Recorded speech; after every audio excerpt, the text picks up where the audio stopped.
Have you ever wondered why strong tariffs can't bring manufacturing back to the US, despite high expectations for this policy? In reality, the deciding factors aren't just taxes, but a series of deeper issues that can't be solved with short-term measures. Let's explore why, even though these tariffs may drive up the price of goods, they can't put US manufacturing back on track. 1. Production costs in the US are too high. Imagine you're a smartphone manufacturer looking to produce an iPhone in the US. You'll face many costs such as worker wages, taxes, and factory maintenance, making production in the US far more expensive than in countries like China. If you're Apple, you simply can't accept such high costs. Even with tariffs in place, the price of the product would only go up. That's why, despite the tariffs, companies won't easily move their production back to the US. High production costs remain the main reason they can't make the US their primary manufacturing hub. 2. Lack of a strong industrial supply chain. While high production costs are a major barrier, the next problem is even more complex: the lack of a robust domestic industrial supply chain. The US has an excellent consumer supply chain. You can shop online or head to the supermarket and find whatever you need. But when it comes to manufacturing, the story is different. The US simply doesn't have enough suppliers of key components and materials for large industries. Without critical parts like electronic chips or special metals, production lines come to a screeching halt. A car can't be completed without a crucial part, and a phone can't be made without a screen. So even though companies may want to manufacture in the US to avoid tariffs, without a steady supply of materials and components, things won't run smoothly.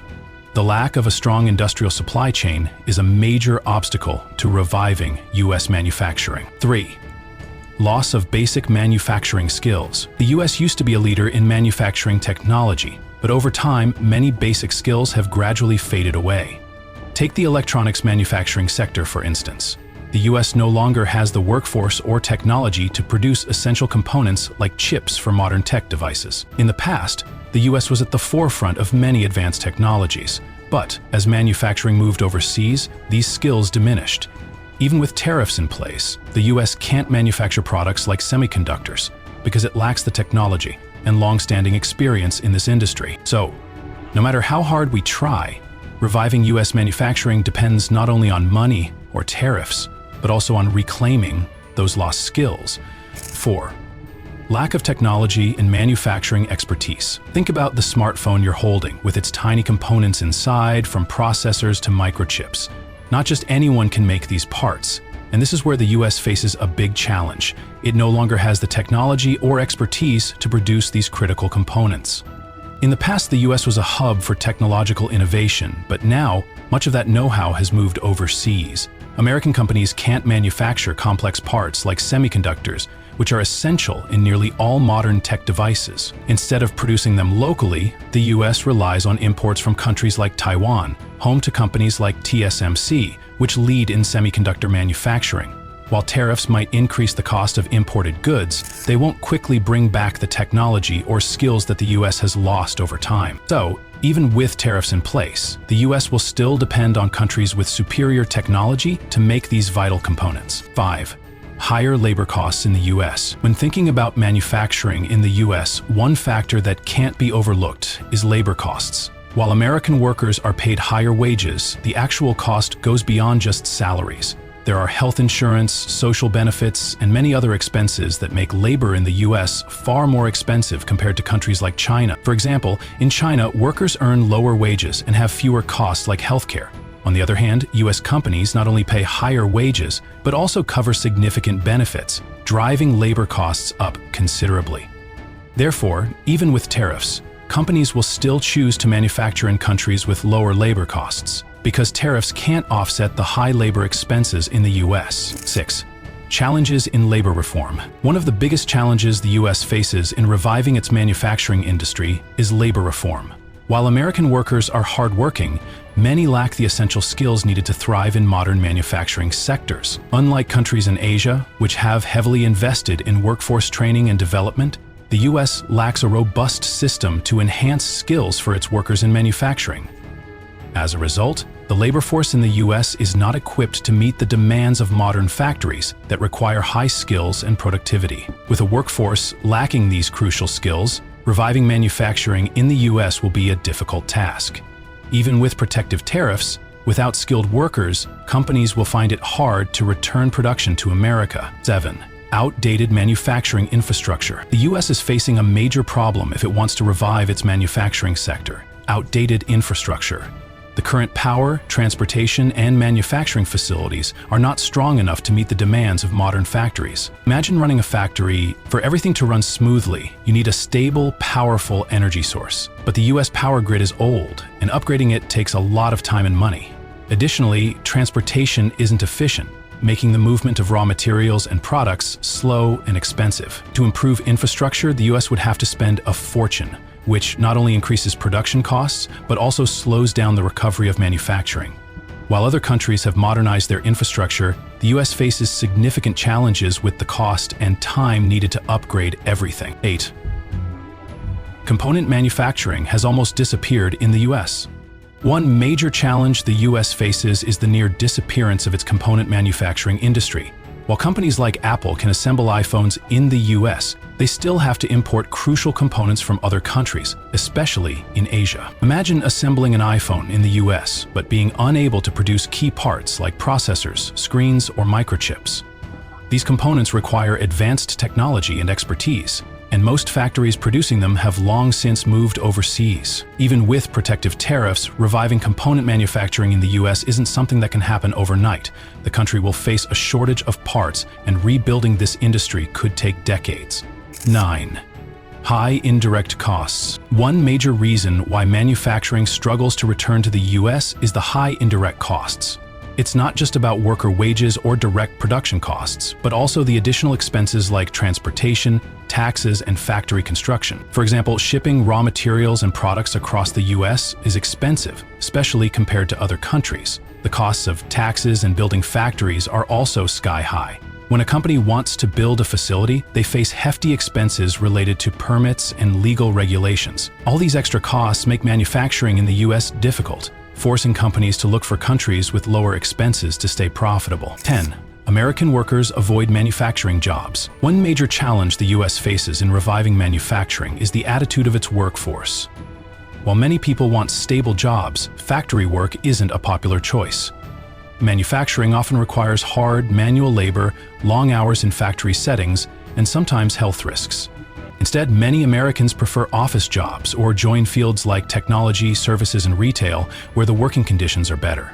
As a result, the manufacturing industry lacks the workforce needed to thrive. Even with tariffs or incentives in place, if workers aren't willing to take on these tough jobs, efforts to revive the industry will struggle. Manufacturing needs people ready for hard work, something fewer Americans are choosing these days. 11. Competition from low-cost labor countries. A major obstacle the US faces in reviving manufacturing is fierce competition from countries with low labor costs. Nations like China, Vietnam, and India have long been attractive destinations for companies because workers in these countries are paid much lower wages compared to the US, helping businesses save significantly on costs. Even with tariffs raising the price of imports, the fact remains that production costs in the US are still too high. Companies can't ignore the advantages of cheaper labor and higher productivity in these countries, so they continue to choose manufacturing there instead of bringing it back to the US. This labor cost gap remains a significant barrier to the revival of American manufacturing. Global consumer market shifts. The global consumer market is rapidly changing, and this directly impacts the possibility of reviving manufacturing in the US. These shifts could come from technological advancements, lifestyle changes, or evolving demands for quality and price. Companies need to quickly adapt to meet new consumer needs, or manufacturing in the US will no longer be viable. The challenge is that these rapid changes require flexibility that US companies may not have. Asian countries, with their more agile supply chains and manufacturing processes, can adjust more easily. If the US fails to keep up, domestic production will become increasingly less attractive. President Trump's tariff policy is unlikely to achieve its goal of revitalizing US manufacturing. While it may seem like a tough measure, in reality, it could lead to more negative effects than benefits. Firstly, the price of goods will rise. With production costs higher in the US due to tariffs, companies will be forced to increase prices, which not only burdens consumers, but also reduces the competitiveness of American products. Moreover, the US will still depend on imported raw materials and essential components like semiconductors, making tariffs ineffective in achieving self-sufficiency. Finally, if this policy persists, the US economy may face a downturn. High costs may force companies to scale back production, while international competitors continue to produce at lower costs. Without significant reforms, the tariff policy could make it harder for the US to recover, rather than creating new opportunities. There are 3 key reasons why bringing manufacturing back to the US is not only important but essential for the future. First, domestic production helps protect the economy. Relying too heavily on other countries makes the US vulnerable to global disruptions like trade wars, natural disasters, or pandemics. Manufacturing at home reduces these risks and strengthens the economy. Second, reviving manufacturing will create millions of jobs.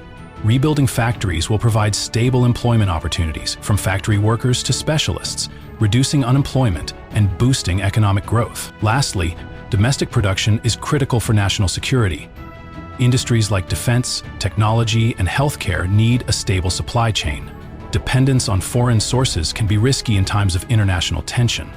Manufacturing locally ensures that the US can control these crucial elements, safeguarding the country's security. So, bringing manufacturing back is not only good for the economy, but also essential for national security and creating job opportunities for the people. Despite the challenges, bringing manufacturing back to the US is entirely possible if the right actions are taken. First, companies need support to develop advanced manufacturing technologies. Investing in research and development will improve production efficiency and reduce costs. The government and businesses must collaborate to create sustainable technological solutions. Next, training a skilled workforce is crucial. The education system needs to be reformed to provide practical skills, especially in automation and high-tech manufacturing. This will help address labor shortages and build a strong foundation for the industry. In addition, to reduce dependence on global supply chains, the US needs to rebuild domestic supply chains. Strengthening partnerships with local suppliers will save costs and increase stability. Finally, upgrading infrastructure is essential. Improving transportation, energy systems, and other critical infrastructure will reduce shipping costs, shorten production times, and ensure efficient operations. In summary, bringing manufacturing back to the US requires a comprehensive strategy that includes technology, workforce training, supply chain development, and infrastructure upgrades. Only when these elements align will the manufacturing sector be able to recover and thrive. So, can tariffs really change the landscape of US manufacturing? While there have been some initial optimistic signs, the reality is proving that this solution is unlikely to bring about widespread change. We can't rely solely on a short-term policy to solve a long-term issue. To truly revive manufacturing, the US needs a comprehensive strategy, from infrastructure reform and technological innovation to building a strong workforce.